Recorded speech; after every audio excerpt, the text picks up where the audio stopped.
Good day guys, welcome back to my channel. So today, ang tutorial natin, ang dami kasing nagtatanong sa akin kung saan daw madadownload yung software ng CH341A na USB programmer. So ngayon, ituturo ko kung paano mo madadownload. So dito, itatype mo yan. Tatype mo to. Yan. So, itatype mo yan sa Google. Tapos, enter mo. So, lilitaw to. Ito, lapit natin para makita nyo. Yan.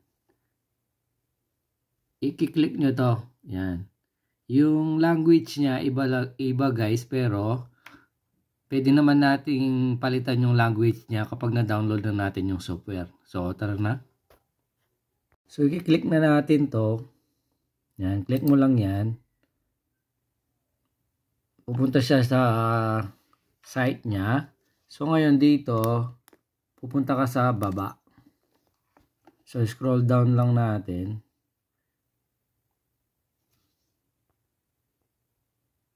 Yan. So, dito,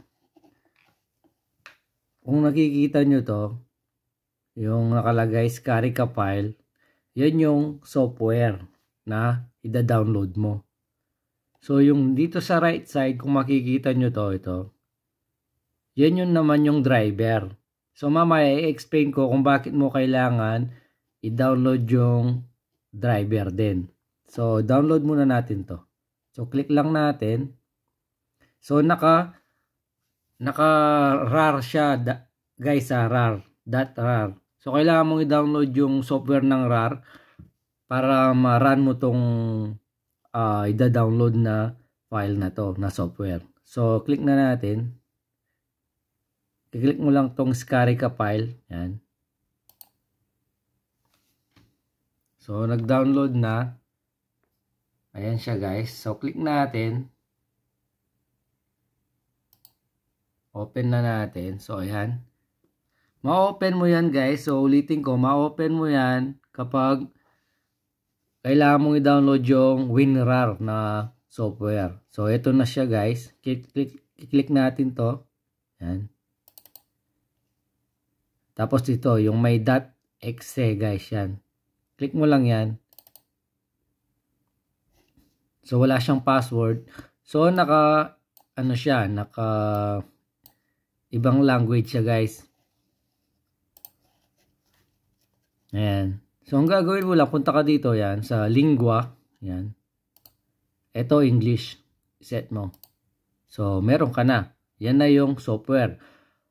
So, bakit mo ida-download yung driver niya? Kasi, kapag kinonek mo yung, yung USB programmer mo, pag kinonek mo siya, hindi niya madedetect yung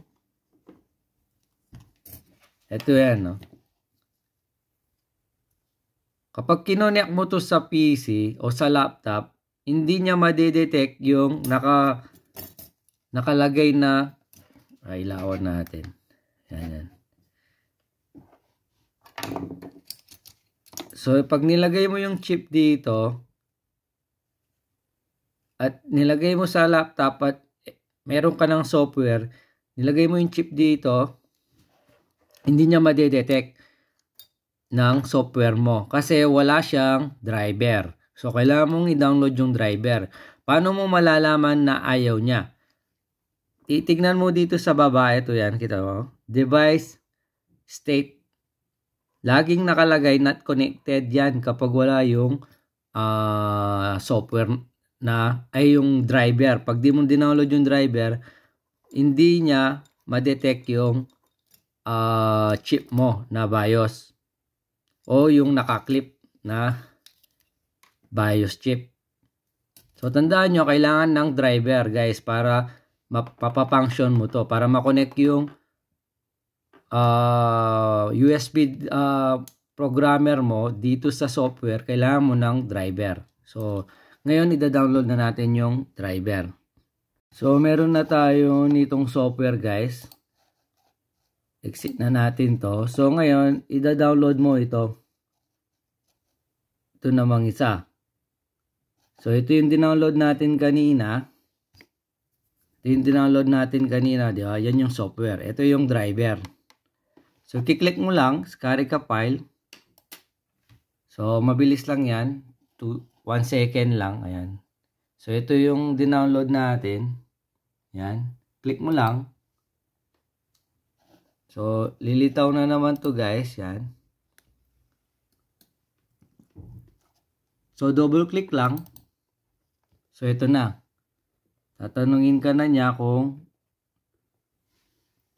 gusto mong i-download. So, yes lang natin. So, ang next mong i-click dyan guys is yung install. Ayan. Na-install na yung driver guys. Okay. So, okay na siya guys. Pwede mo na siyang gamitin. Pwede na natin gamitin yung CH3341A na to. Yan. Yan. Pwede mo na siyang gamitin nun pag na-download mo na yung driver niya guys.